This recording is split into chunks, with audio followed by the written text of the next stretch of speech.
Hello दोस्तों, welcome back. एक बार फिर से स्वागत है हमारे यूट्यूब चैनल मरजाना ट्रैवलर की एक और वीडियो में। होप है आप सब अपने घरों में ठीक ठाक होंगे। आज की वीडियो में हम लोग बात करेंगे जो आजकल बहुत चल रहा है ना, अभी न्यूजीलैंड में आए हुए इन लोगों को एयरपोर्ट से डिपोर्ट कर दिया, किसी को किसी ट्रांजिट एयरपोर्ट से डिपोर्ट कर दिया, किसी एयरलाइन ने मना कर दिया। भी आज हम बात करेंगे वो सारा सीन क्या है, वो क्यों ऐसी न्यूज आ रही है और उसमें कितनी सच्चाई है, अगर सच्चाई भी है भी तो उसका मेन रीजन क्या है, उनके डिपोर्टेशन का मेन रीजन क्या है। अभी 4-5 दिन पहले मैंने एक वीडियो देखी, उसमें बताया, उसमें एक बंदा बैठा रो रहा था एयरपोर्ट पे भी, मुझे एयरपोर्ट पे मुझे किसी एयरलाइन है पर्टिकुलर, मैं किसी का नाम नहीं लूंगा, ना चैनल का नाम, ना किसी पर्सन का नाम, ना एयरलाइन का नाम, भी मुझे एयरपोर्ट पे ही, दिल्ली एयरपोर्ट पे ही भी मुझे किसी एयरलाइन ने चढ़ने से मना कर दिया। मेरी न्यूजीलैंड का मेरा वीजा था, फलाना था, निकाना था, वो था। तो मैंने उसकी सारी वीडियो देखी भी, यार एक्चुअली हो क्या रहा। तो उसके बाद मैंने 3-4 वीडियोस मेरे सामने और आई। तो अब मैं आपको सारी डिटेल बताता हूँ एक्चुअली स्टोरी क्या है, वन बाय वन। इसमें आपको एक चीज समझनी पड़ेगी भी, टूरिस्ट वीजा और विजिटर वीजा में फर्क है। अगर तो आप विजिटर वीजा पे जा रहे हो, इट मीन्स आपको रहने खाने का कुछ नहीं दिखाना। जो भी जिसके पास, जिसको भी आप विजिट करने जा रहे हो, वो सारा लेटर वगैरह, वो सारा अपना फंड वगैरह, वो चीजें शो करेगा, तो आप उसको विजिट करने जा रहे हो। हाँ, आप वो अपना फंड शो करना है, पर आपको ना आपको रहने का दिखाना है मैं कहाँ रहूंगा, ऑटोमेटिकली जिसको आप विजिट करने जा रहे हो वहीं रहोगे। ना आपको खाने का दिखाना है, वहीं पे आप खाना खाओगे। हाँ, आपको अपना फंड दिखाना है भी, इन केस वो आपको सपोर्ट नहीं करता न्यूजीलैंड पहुंचने के बाद, तब आपके पास क्या ऑप्शन है, आप न्यूजीलैंड सरकार पे, न्यूजीलैंड गवर्नमेंट पे आप भार नहीं बनोगे ना, बोझ नहीं बनोगे। तो आपके पास इतना फंड होना चाहिए भी, आप जितने 5-6 महीने का वो है, वो उतना टाइम आप सर्वाइव कर सको, वो इसलिए वो फंड मांगते हैं। तो दूसरा जो टूरिस्ट वीजा होता है, उसमें मैंने आपको जैसे मैंने एक पहले भी वीडियो में बता रखा है, उसमें क्या होता है भी, आपको वहां पे आपका कोई नहीं है जहां जिस कंट्री का आपने टूरिस्ट वीजा लिया है। इट मीन्स आपको रहने का दिखाना पड़ेगा, अपनी बुकिंग वगैरह, चाहे होटल की है चाहे कहीं भी है, आपको खाने पीने का दिखाना पड़ेगा, आपको पूरी आइटरनी दिखानी पड़ेगी। भाई मैं इतनी तारीख को यहाँ पहुंचूंगा, फिर मैं 2 दिन यहाँ रहूंगा, फिर मैं उसके बाद यहाँ घूमने जाऊंगा, फिर मैं वहां रहूंगा, फिर मैं यहाँ घूमने जाऊंगा, फिर यहाँ रहूंगा, फिर मेरी ये आने की फ्लाइट की टिकट है, उसमें आपको सब कुछ दिखाना पड़ता है टूरिस्ट वीजा में। तो यही फर्क है टूरिस्ट वीजा और विजिटर वीजा में। अब सीन क्या हो रहा है, अगर तो आपके पास विजिटर वीजा है तो इतनी डिटेल में आपकी क्वेश्चनिंग नहीं होगी, क्योंकि उनको भी पता है विजिटर वीजा है, फंड है। नॉर्मल क्वेश्चन पूछेंगे भी, भाई किसके पास जा रहे हो, वो क्या करता है, कौन से एड्रेस में है, नॉर्मल बहुत सारी चीजें ना, बेसिक चीजें पूछेंगे, कोई ज्यादा डिटेल में नहीं जाएंगे।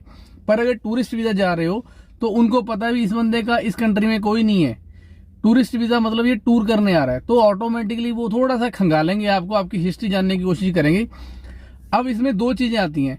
अगर तो आपने किसी एजेंट के थ्रू लगवा रखा है टूरिस्ट वीजा, जो 99% लोग ऐसा ही करते हैं, टूरिस्ट वीजा के लिए किसी एजेंट के पास जाते हैं, अगर वो कोई प्रॉपर ट्रैवलर वगैरह नहीं है, जो नॉर्मल लोग जाते हैं टूरिस्ट वीजा के लिए, उनका मेन टारगेट होता है भी किसी ना किसी तरह से इस कंट्री से हम लोग बाहर निकल जाएं, भी उस कंट्री में पहुंच जाए। अब उसमें होता क्या है, जो एजेंट होता है वो कई चीजें आपको बता भी देता है और कई चीजें आपको नहीं भी बताता। अगर तो आपको बता रहा है और फिर भी आप गलती कर रहे हो, ये आपकी गलती है।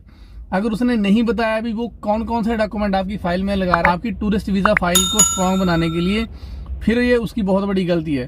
क्योंकि जनरली क्या होता है, आपका जो टूरिस्ट वीजा में क्या होता है, आपकी फाइल को इतना स्ट्रांग दिखाना होता है भी भाई इस बंदे का या इस लड़के का, इस लड़की का, जो भी एप्लीकेंट है, उस एप्लीकेंट का यहाँ पे बहुत स्ट्रांग काम है, वो वहां रह ही नहीं सकता, उसका कोई चांस नहीं है वो वापस ना आए, उसको आना ही पड़ेगा। उसका यहाँ पे ये बिजनेस है, उसका ये इनकम टैक्स भरता है, इतना उसका काम है, इसकी प्रॉपर्टी है, माँ बाप को संभालना है, भाई बहन बहुत रिश्तेदार है, उसका काम बहुत बिखरा हुआ है, मतलब वो वहां रह ही नहीं सकता। वो तो बाहर, अगर उसने 6 महीने का वीजा मिल गया तो वो तो 2 महीने में घूम के आ जाएगा, मतलब इतना दिखाना पड़ता है। और कई बार उस चक्कर में वो क्या कर दिखाते हैं, इतना फेक चीजें दिखा देते हैं भी, भाई 4 साल से फलानी जॉब कर रहा है, या इसका इतना इनकम टैक्स जा रहा है, या ये इतना, इसका इतना बड़ा बिजनेस है, ये इतना इनकम टैक्स भर रहा है, इतने लोगों को एम्प्लॉयमेंट दे रखी है, तो वो चीजें दिखा देती हैं। अब उसका कई बार जो एप्लीकेंट है उसको पता नहीं होता।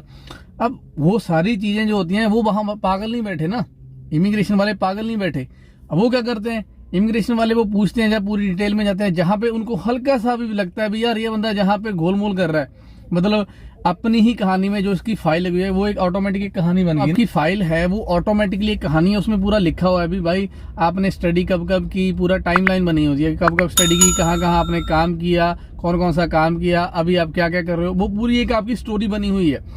अब जब आपसे वो क्वेश्चनिंग करते हैं, अगर तो आप उस स्टोरी में फिट नहीं बैठते, हूबहू वैसी स्टोरी नहीं बताते, तो क्या होता है, उनको ऑटोमेटिकली हल्का सा भी इधर उधर हुआ, मतलब आपने बोल दिया भी जी मैंने पहले 3 साल जॉब की, फिर उसके बाद मैंने 6 महीने का गैप लिया, और अगर आपकी स्टोरी में वो 6 महीने का गैप कहीं नहीं दिख रहा तो उनको डाउट हो जाता है।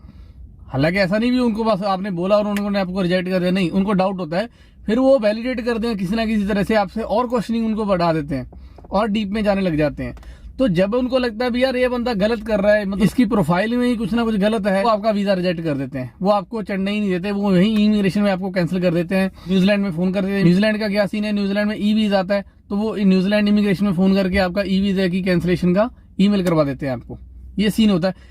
इस बात का आप ध्यान रखना, जो जितने भी आपका ये डिपोर्टेशन वाला विजिटर वीजा का डिपोर्टेशन वाला वीजा का सीन आएगा, उसमें 95% मिनिमम बता रहा हूँ, मिनिमम 95% उनका आएगा जिनका टूरिस्ट वीजा का सीन होता है।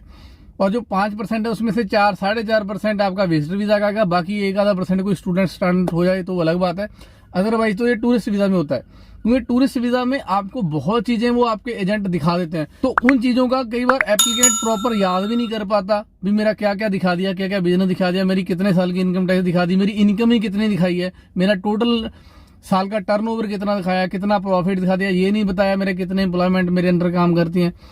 तो वो चीजों का कई बार ना इधर उधर हो जाता है, तो वहां इमिग्रेशन ऑफिसर को शक हो गया तो वो आपका वीजा कैंसिल है ना, वो रिफ्यूज कर देते हैं।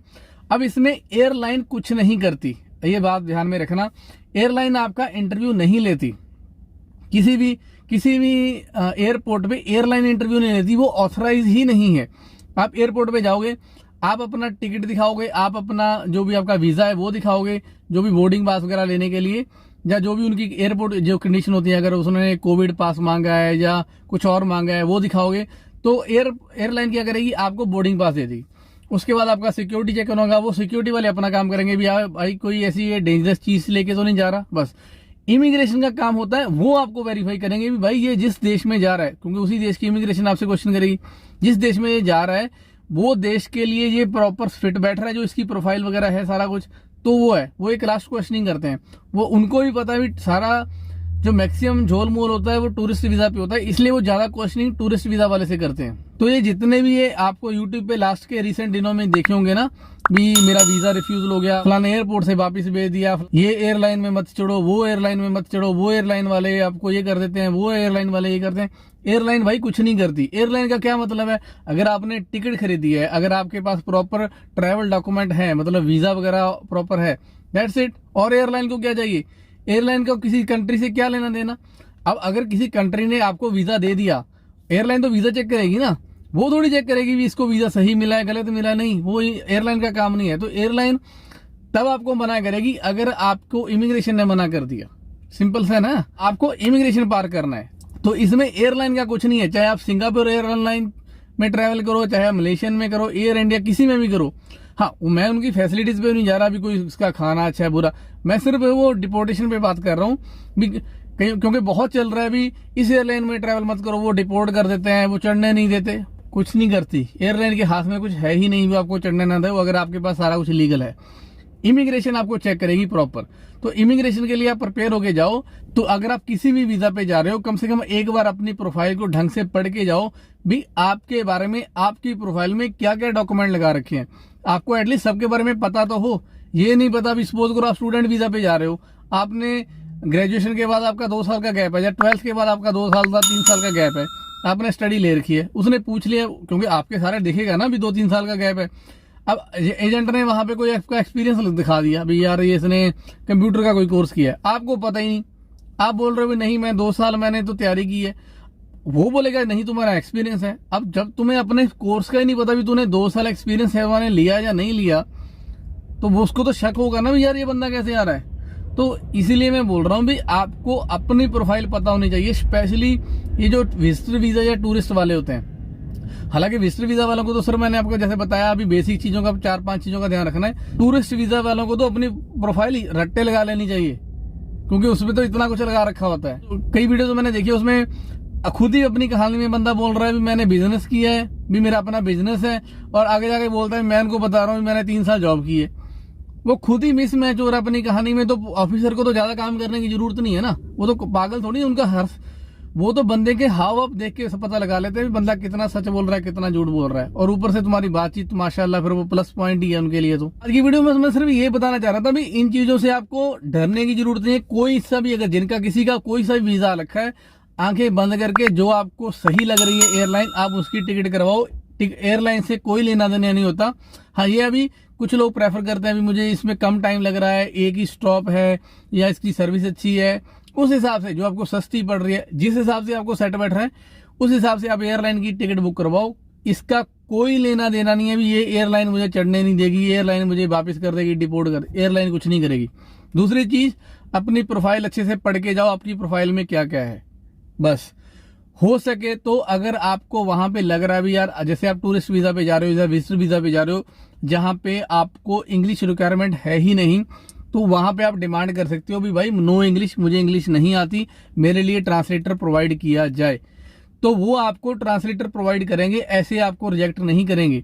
हाँ, अगर आप बोल रहे हो, अगर उन्होंने कुछ पूछा, आपको वो चीज पता ही नहीं है, तो चाहे आप हिंदी बोलो, पंजाबी बोलो, इंग्लिश बोलो, तब तो उनको पता है बंदा झूठ बोल रहा है, प्रोफाइल अलग कुछ और कह रही है, ये कुछ और कह रहा है, तो कहानी मिसमैच हो रही है, तो वो तो फिर रिफ्यूज करेंगे ना। कॉमन सी सेंस है, कॉमन सी बात है। अगर आप उनकी जगह होते तो आप भी ऐसे ही करते। तो मेरी सबसे एक ही रिक्वेस्ट है भी ऐसे पागलपंती मत करो, अपनी प्रोफाइल को पढ़ो। चाहे एजेंट से लगवा रहे हो, एजेंट को बोलो भी भाई कम से कम मुझे डॉक्यूमेंट बता, सारे कौन कौन से डॉक्यूमेंट लगा रहा है। वो भी कोई भी डॉक्यूमेंट ऐसे नहीं लगाएगा, उसको वो आपसे एक बार कंसर्न करेगा, नहीं करेगा। अगर आपने वैसे ही बोल दिया भी यार मुझे नहीं पता, जो मर्जी करो, मेरा वीजा लगा दो,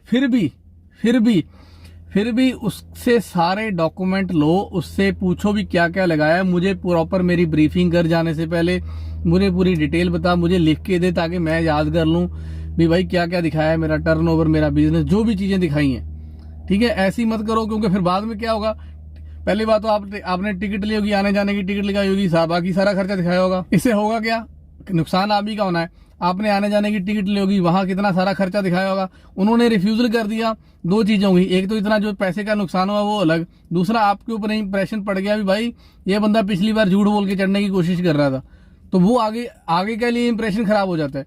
तो क्यों इन चीजों में पड़ना है, जो चीजें हैं वो चीजें या तो प्रॉपर लेके चलो, सही से फाइल लगाओ, नहीं लगाई कम से कम अपनी प्रोफाइल पढ़ के तो जाओ भी क्या है।